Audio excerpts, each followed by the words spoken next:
thanks for tuning in today.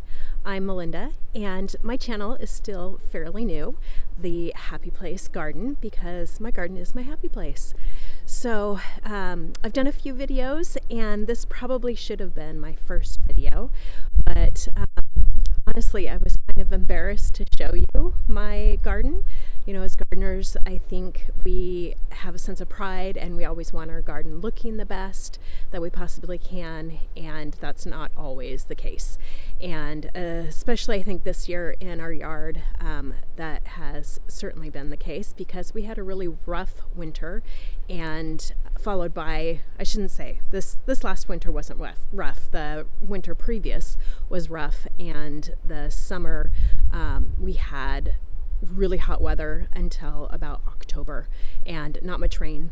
And we are in the Pacific Northwest, so usually we're used to a lot of rain. As you can see today, it's a pretty typical day for February.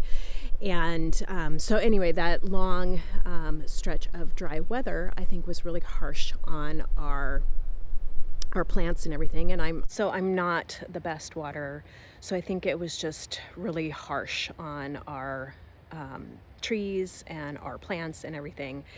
And so my yard is not looking its best, so it makes me sad, and like I said, a little embarrassed to show you, but I think it's also helpful.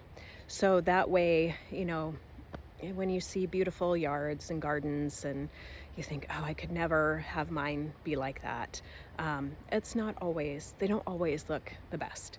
So I thought, you know what, I'm going to show you guys and show you the good, bad, and the ugly, and you know, the things that happened in our yard this last winter that were pretty devastating to me, and we have to recoup from and come back from. And so I thought I would just show you everything that's been going on and kind of give you a starting point, and then hopefully as the spring progresses and everything starts to bloom and looking nicer and growing again, that you'll see the improvement. So anyway, so thanks for joining and tuning in, and I think we'll do a tour. So this is our front yard area. We are on 5 acres here in Snohomish County, Washington, and this is our pasture with a barn, and we also have some acreage there up at the front, which we'll do that on another section here of the tour.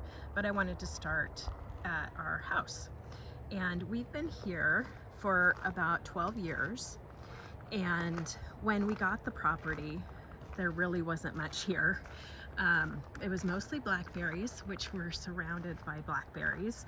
But these rhododendrons were here. And as you can see, they're really tall and a bit overgrown. I just haven't had the heart to prune them way back, because then you'll lose the blooms. So I think that will probably be on my to-do list for this year. This one here is like a purple blooming one. The middle one is white, a white bloomer, and then this one is a really pretty hot pink blooming rhododendron.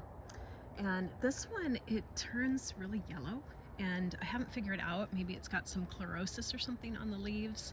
So I'm not entirely sure. I'm not the best rhododendron gardener.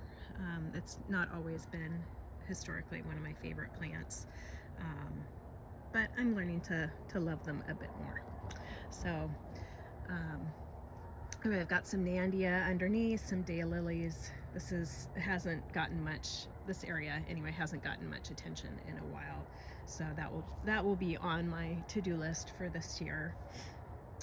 And we also have some boxwood here. These are a dwarf English boxwood, and so as you can see, they are not looking very good.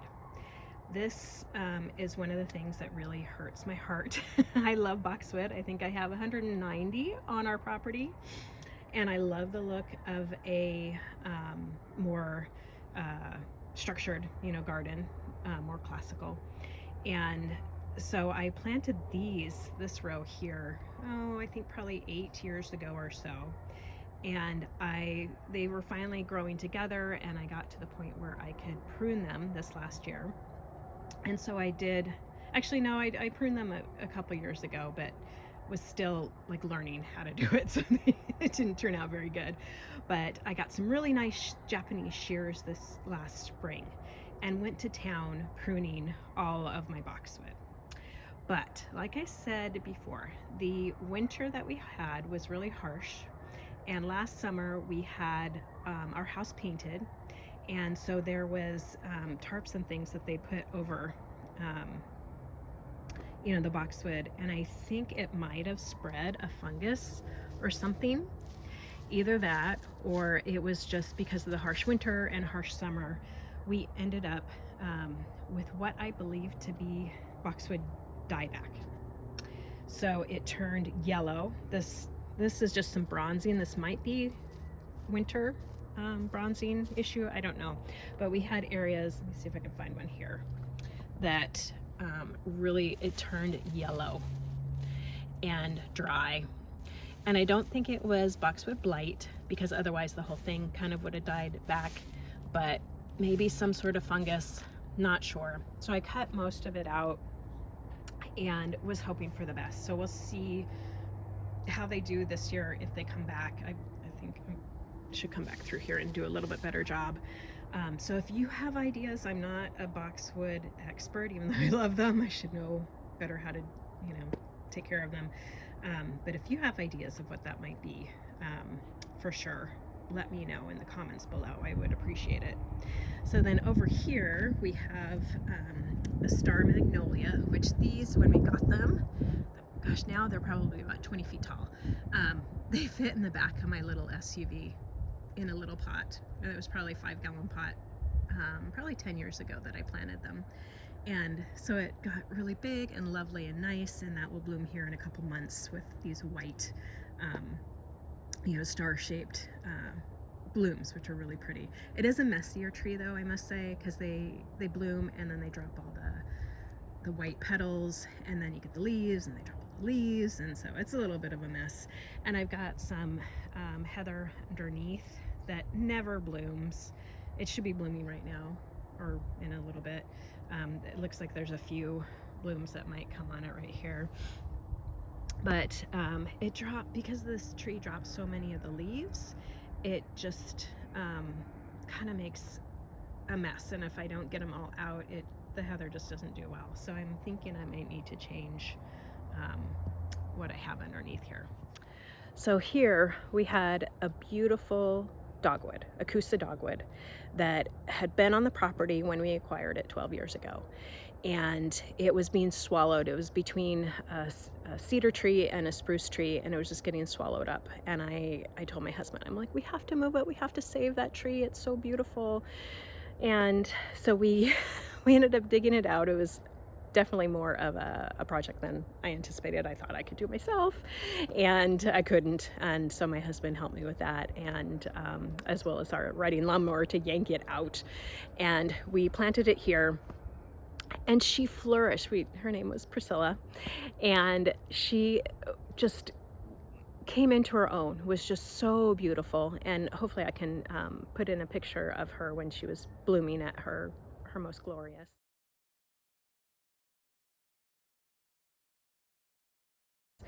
And this December we had a snow and ice storm, and it was really harsh, and it ended up that night we heard cracking, and I thought, oh, maybe it's just the trees out in our wooded area, and I don't really care about them, so not a big deal. But oh no, it was so many of my trees that I planted. And so she snapped down to the base and just splayed out.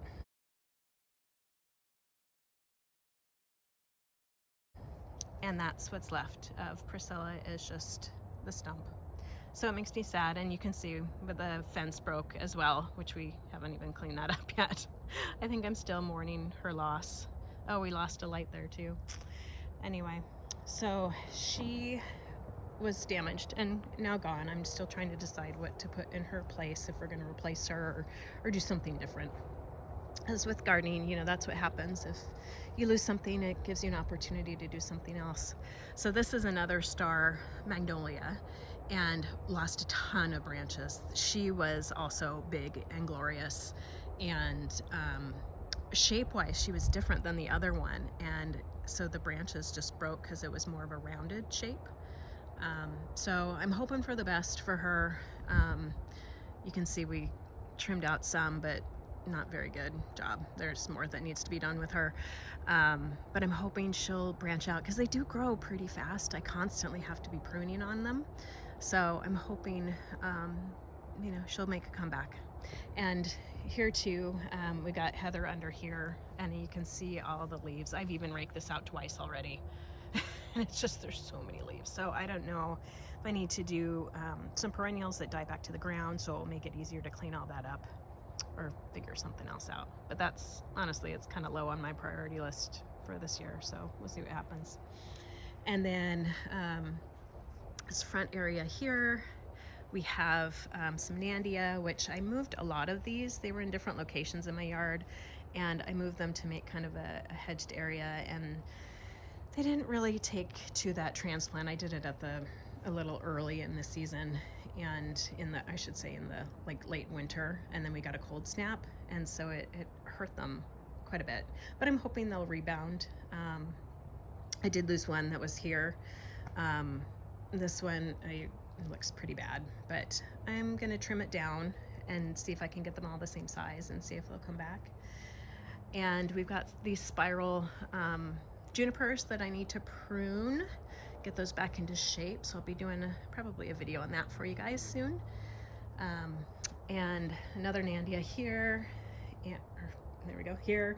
And then this is a type of holly that it's just pruned into just kind of a head shape, and a weeping cherry there, and my weeding bucket. Sorry about that. Anyway, so like I said, the good, bad, and the ugly in my yard. And if you look at our grass, everywhere we have moles, we have weeds, we have moss. It certainly isn't very pretty, but you know, that is what it is. So over here we've got a prairie fire crab apple. We've got a panicle hydrangea, some Nandia, some heather, some ajuga, or excuse me, acuba, and some ajuga, and some hellebore, some daylily, clematis here that will be growing up there. I'm probably going to transplant that one though. So, and over on this side of the yard is my vegetable garden, which actually is ending up being mostly a berry garden because my son is a berry fiend. So this is our raspberries. They're ever-bearing raspberry, which I need to come in here and prune them pretty soon once we get a little bit more growth coming on. We got a little bit right here. Need to get some more. And these are my strawberries, which I might be redoing this bed and getting some different varieties, maybe some ever-bearing varieties. But I have these cute little, as you can see, they're just a trash can that I got at the Dollar Tree, $1.25 tree. And the deer come through here and eat everything, and so I do that to protect them. So see, it's so far it's working pretty good. I still have lots of weeding to do in here. And this over kind of in this area, this is where I have some things still in pots that need to go out, and my big messy compost pile over there. So coming around here, we have what's affectionately known as our pond project. So when we got the property 12 years ago, I wanted a vegetable garden over here. And we got the wood to do the raised beds, but we just bought a house. We were out of money, and so we couldn't afford a truckload of dirt. And so I told my husband, I'm like, hey, you know, our dirt here is really beautiful, good quality dirt. I said, maybe let's just dig out, you know, a little bit from this area here and use that for the raised beds. And so that ended up becoming this 25 by 30 or so foot pond. And so it became, like I said, the pond project, which it turned into all of this. When we acquired the property, all it had was a big stump with blackberries growing out of it right here. And so we've been working on this for quite a while. This area around the bigger pond was probably the first to be planted. And we've got some azalea, the blue star juniper, I think that's what that's called. Boxwood, also another one that had some problems. Some Japanese maple, some rhododendron. And here we have a golden chain tree, which was glorious when it first went in, but it had issues with the snowstorm, ice storm that we had, and was leaning into the pond. So we have this kind of makeshift strap here holding it up. You can see kind of the lean in the trunk there. Sorry for the noise from the neighbors. We've got trucks around here. So this area, I put this area in about 2 years ago, and this is my shade garden finally. So much of our yard had been in full sun, really hard to plant, I thought, because I love shade plants. And we've got, hosta and fern and lungwort right there, primroses. The hostas will come up soon. There's some of the sweet box, another akuba, little seating area. A look from the other side of the pond. Got some skimmia there, a weeping birch, some more hostas in here, and ferns, rhododendron. Oh, I should say too, we got some mess here. Always things to be picked up.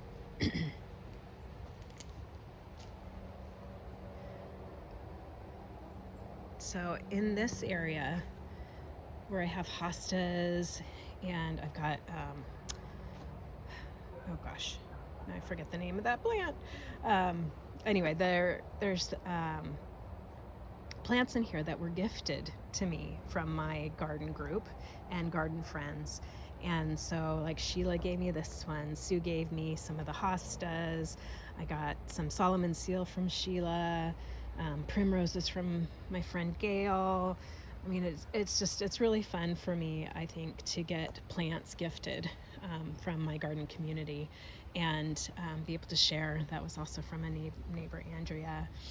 And, making divisions, sharing the plants, really having that sense of community and, being able to have your garden on a budget, without having to go out and constantly buy the plants. It's hard to do. It gets expensive. And so I really enjoy doing that. And we often have my garden group, we do a plant swap, and we'll have it at my house here, which is fun. We enjoy it, and that gives me something to get my garden looking good for. So I appreciate it. But this area here is another area still affectionately in our pond project area that's under construction. So we have these beds here that I just put some things in, kind of move things around from my yard. We've got some sweet box there and an azalea that was actually underneath. Over here, it was underneath the juniper or the weeping birch, and it was not doing well there. It never bloomed. I don't think it got enough sun. So I'm hoping it will recover from the transplant well and maybe bloom for me this year. We've got a few buds on it.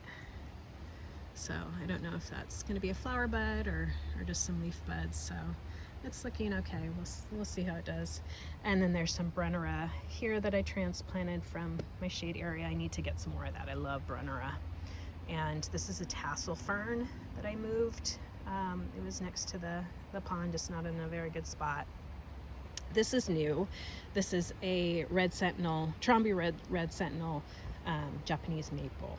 So I'm excited about that. It should get some beautiful red color on it in the fall.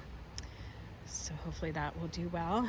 And there's a little skimia that I transplanted. It had just budded off of one of my other ones, but I love skimia. I think it's pretty nice evergreen.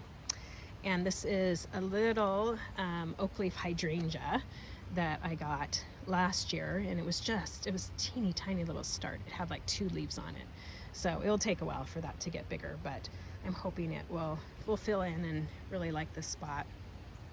This is a purus that I moved. It was next to the pond, and it wasn't very happy there. It kept leaning to get to more light, so I'm hoping this spot will be better for it, and maybe we'll get some blooms and it will have more room to grow. I kept having to trim it down, so we'll see how that goes. But I just topped these beds off with some wood chip to keep the weeds down. Still working on this area. We've got more planting beds, so I'm super excited.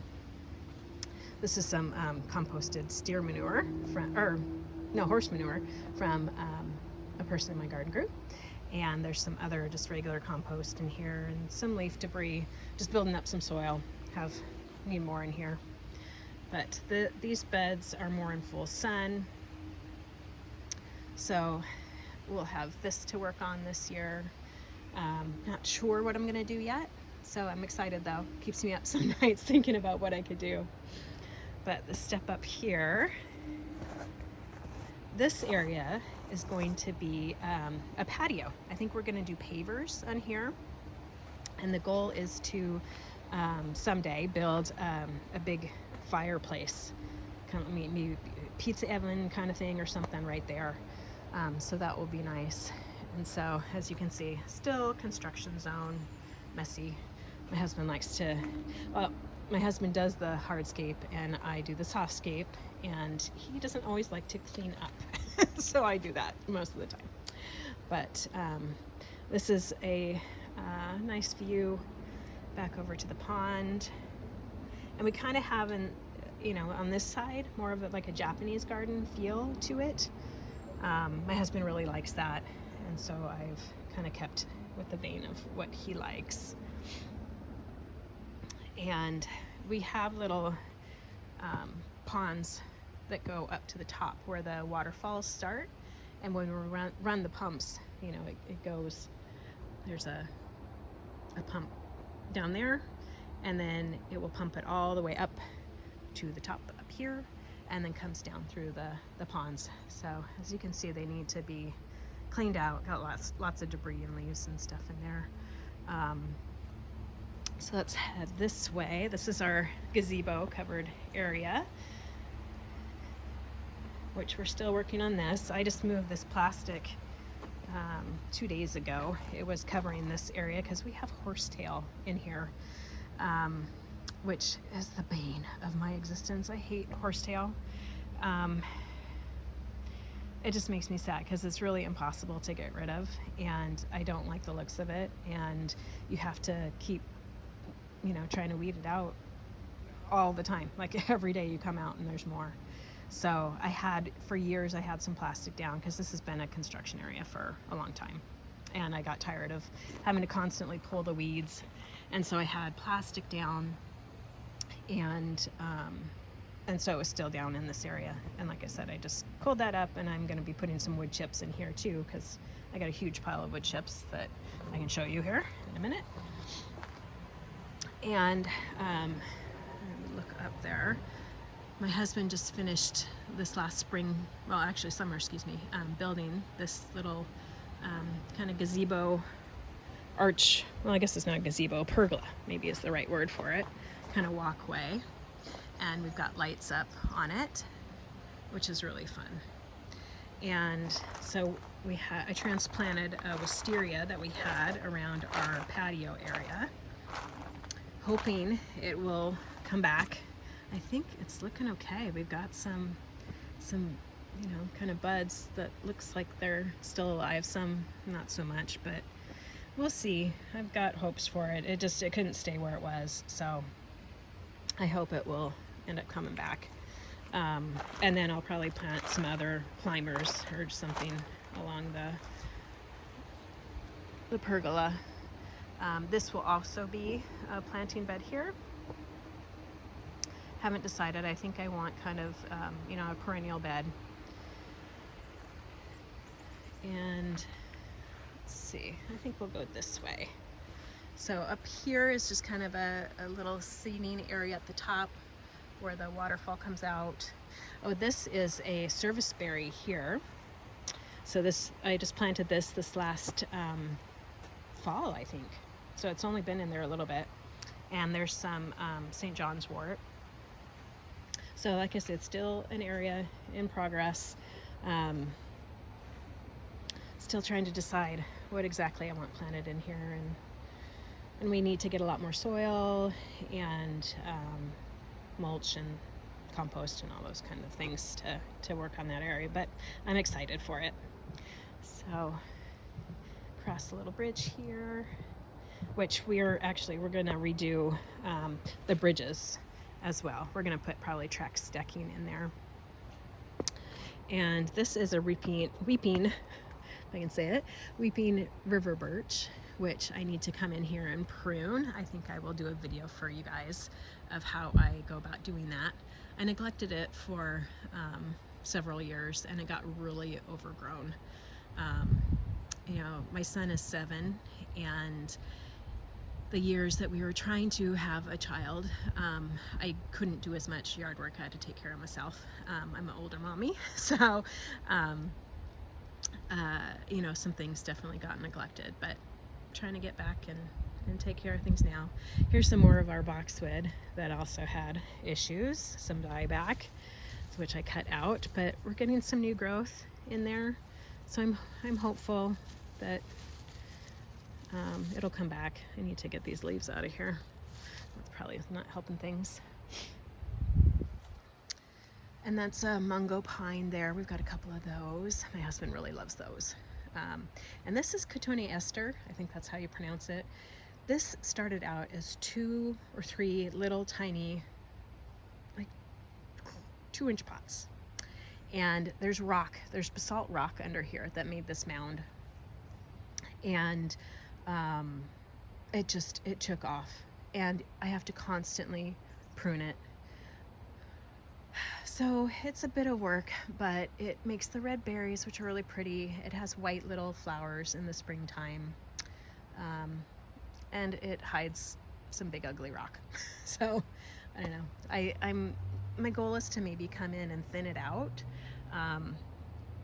and make it so you can see some of the trunks of it more, and so it's not so heavy on the vegetation. But even just doing a basic prune, it's a lot of work. Actually, I'm going to take you up here and show you. There's a pathway that goes up to the top, and my son actually really loves walking through here. We have a little bit of creeping thyme, and so the Cotoné ester really, if I let it go, it'll overgrow this entire area, and so you can't see this walkway. But I like keeping this open. It's a little wet and slippery today, so I'm gonna be careful here. But it's a fun little access point. Oh, and I see my son's toys up in the upper pond here. So coming around here and take you up to the top, which this is the high point of our yard. So you can kind of see the views from around.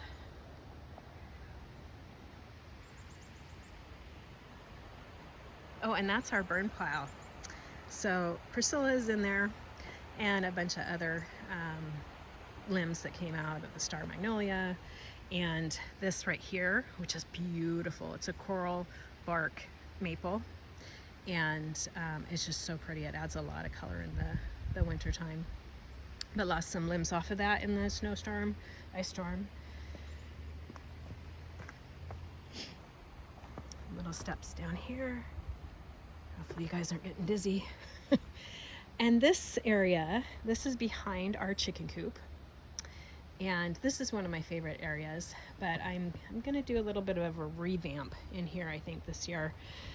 This is an azalea, which if you can zoom in here, all of my azalea and a lot of my boxwood got some spider mite damage and some fungus and stuff in there. So I need to probably have to spray it this year, which I don't like to use sprays that much, but you kind of do, you know, have to when you have to.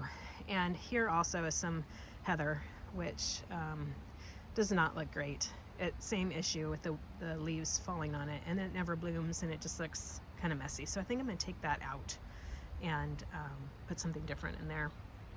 And this area here, nothing ever grows very well here.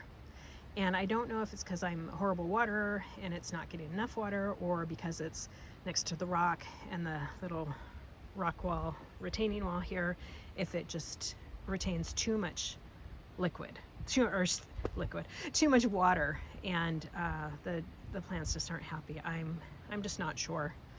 So need to work on figuring that area out. But still have lots of cleanup to do. And I've got some hostas in here that really need to be divided. They've been here a long time. So I'm gonna work on that. Probably show you guys how to do that too.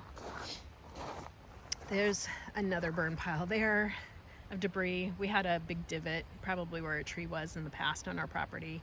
And so we got some fill dirt and used some of that, and just kind of leveling that area out. So it's kind of an eyesore. Back there, the other eyesore is some more compost piles, compost tumbler. But this is where Priscilla lived. We had a cedar in the middle. So there's a blue spruce. We had a cedar, and then this is a spruce tree. I think it's a Sitka spruce. And Priscilla was right in here. She just got smothered out. These trees have gotten really big since we moved in. They were probably less than half the size. So, and they're now, gosh, probably 30 feet tall. Maybe that one's 20 feet. Anyway, so I'm not sure. We had an arborist out to maintain some of our trees on the property up at the front, and had them take out the cedar because it was getting smushed. And it was probably not the best decision, because the blue spruce, it didn't have any growth over here, or it lost the needles, and so it's looking a little shaggy. And I don't know, well, I guess there is a little bit of growth in here, so I'm not exactly sure what to do, if I should prune any of this or just hope that it forms some new growth. I don't know. I'll think about that one. So like I said, the good, bad, and the ugly. Okay, so coming around the front of the chicken coop, which we don't have any chickens currently. We lost the last of them about 2 years ago, and I just don't have the energy to take care of them along with everything else right now. But we'll probably get some more in the future. And with the price of eggs right now, we probably should. But anywho, but this is one of my favorite areas with the boxwood, more formal looking garden here. But I'm gonna redo a few things in here. I've got a daylily, which I'm not a huge fan of daylilies. So, but I planted this last spring. I put some tulips, I believe, and some allium in here. So I'm excited to hopefully have those come up. So we'll see if they do. And there's a panicle hydrangea there, which I need to prune soon here. I've got peony in here, along with some allium as well. And then a new addition to the garden is this arbor, which my plan is to plant something. Sit back here so you guys can see it. Plant something on it, either a rose or a honeysuckle, or I've got some clematis that need to be transplanted. So something. So I've got one there, which was the right size, and I have a matching one that I'm planning to put here, which I think will be beautiful, but it's about 10 inches short. So my husband, who can weld, I'm hoping that he will be able to fix the other one that I bought and make it fit in the area. So I'm kind of at his mercy at the moment. So this area over by our house, this is some of the first things that went in. There was nothing here but just weeds in this area. Like everything was just weeds and blackberries.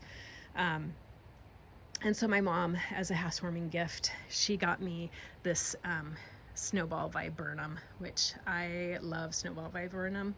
And the last couple years in our area, we've had the Japanese viburnum beetle, which really has wiped out a lot of people's viburnum. They come in and they just eat the leaves, and it really defoliates. It makes them look terrible. So I've had to, I lost one at the front of our property. We just had the arborist take it out because it was so big and it would have taken too much to bring it back. This one I elected to spray.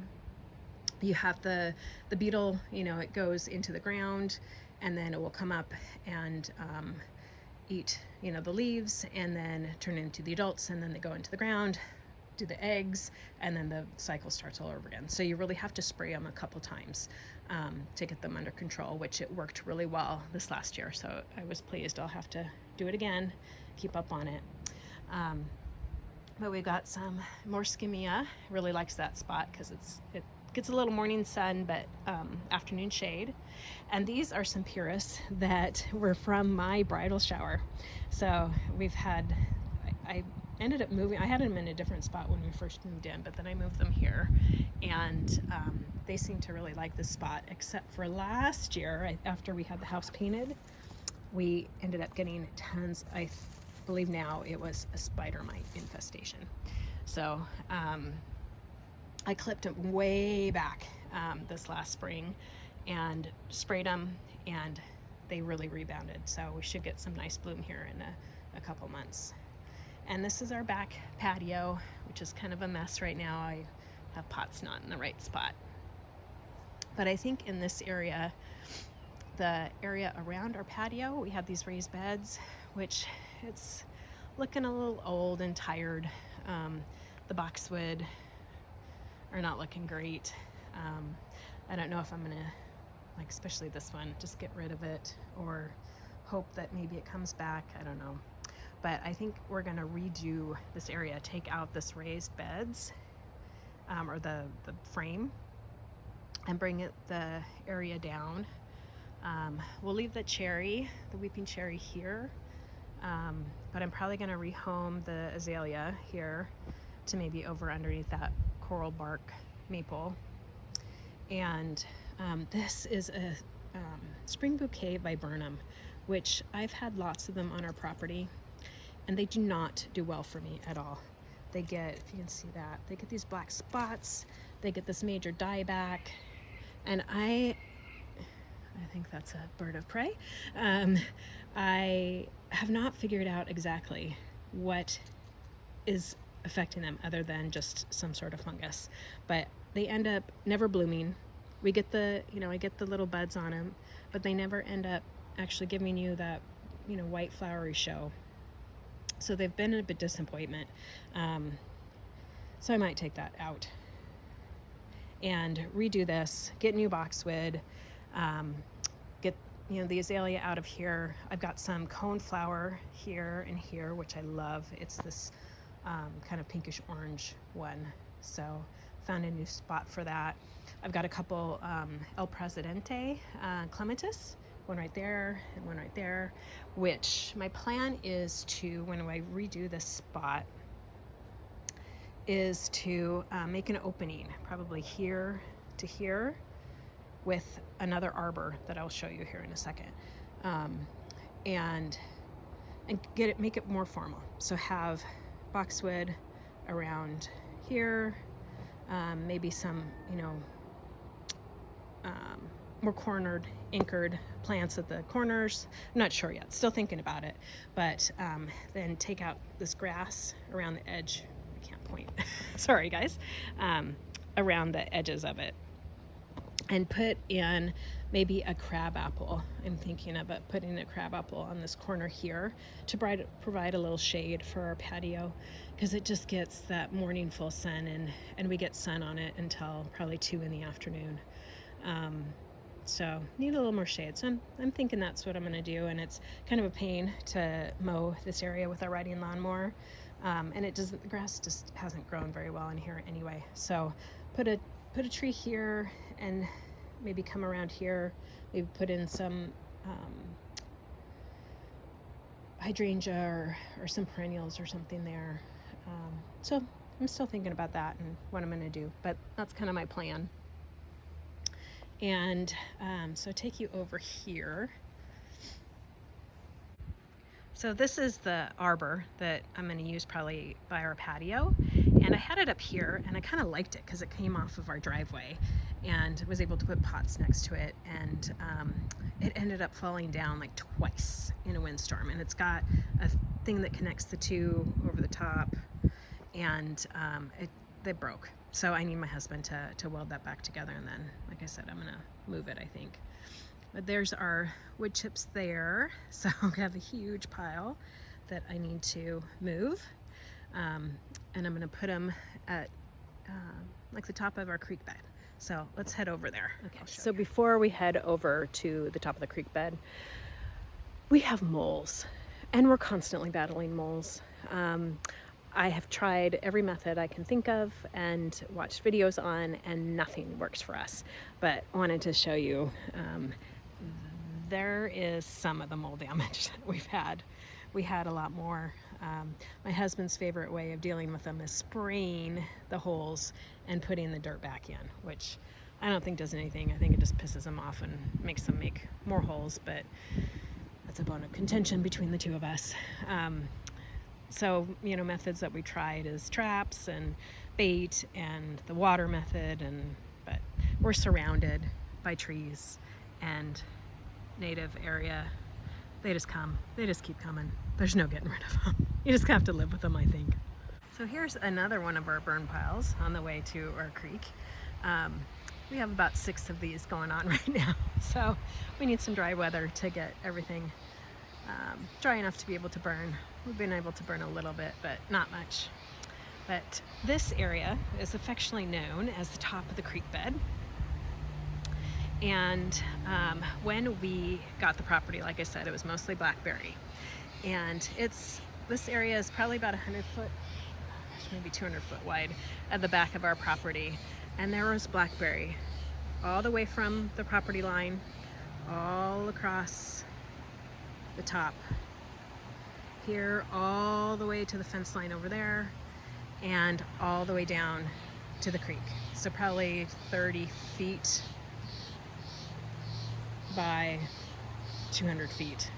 And we ended up cutting the blackberry out by hand. Like I said, we had just bought our house. We didn't have any money left over to get heavy equipment in here or anything. And it took months and months and months to clean it all out.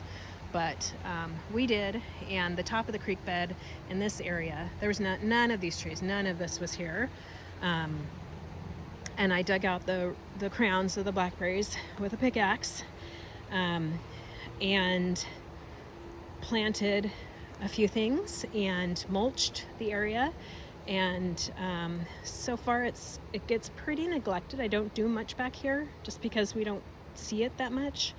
A lot of the plants were given to me by my mother-in-law or by my garden group. So that's, I didn't want to plant too heavily because we still wanted to see the creek, but I wanted it to help keep the blackberries down and, have some structure. So some cedar, some boxwood, so a white woodgila right there. This is a golden privet. And in this area, these are river birch, some upright river birch, which we lost a lot of branches in here too. And there's one you can see there. We still haven't been able to remove that one. And it drops a ton of leaves. And so I can't have much under here. I did have some daylilies, but they never bloomed. So I just dug a bunch of those out and gifted those to some garden friends. And I do have some hosta in here, and my plan is to put a ton, fill this in with hosta. And possibly some ferns, but mostly hosta, just because they'll go down to the ground and then they can get covered with the leaves and then they'll come back. And I do have a panicle hydrangea there that was a little baby off of one of my other ones, and I'm thinking I might put it in there. Still thinking about that one. And this tree here is a Cleveland pear, which the whole top of that one cracked.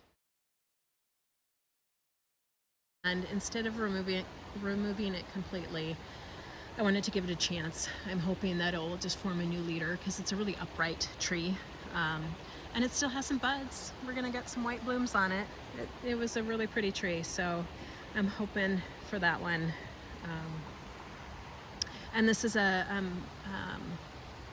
dogwood, just a native kind of dogwood, which I hate that it doesn't drop its leaves, not until new leaves come out, but it is what it is. This is a willow tree here that I planted. It was teeny tiny. It was probably about 1 inch in diameter about 10 years ago when I planted it, and it's kind of loving its life here. But this is the lower creek bed area, which this was all blackberry, and we got this canary reed grass that grows in here too, which is a pain. I just moved some sword ferns in here, hoping to plant a bunch of those, but you can kind of see the canary grass there. It's just this yellow, or really tall. It probably gets 6 feet tall, canary reed grass, and then turns that yellow straw color and then dies over. Looks a mess. I don't like it, so I'm trying to get rid of that. It's rather invasive. It sends out runners. So reclaiming this area again. Getting blackberries out of here. I've been working on that. Got a few more to do. So another burn pile with the debris from down here. We've been cleaning up, and we lost this alder either last spring or the spring before, and so we're probably going to just limb it up and maybe use it as a little bridge across.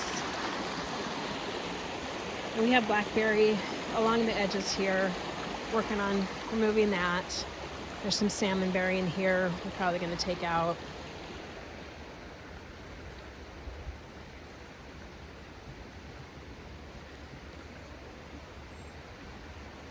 Another burn pile there. So a fun area. It's really pretty when we get the grass down here in the summertime. Little beach area here. Sorry for the loud noise of the creek, but it's really pretty.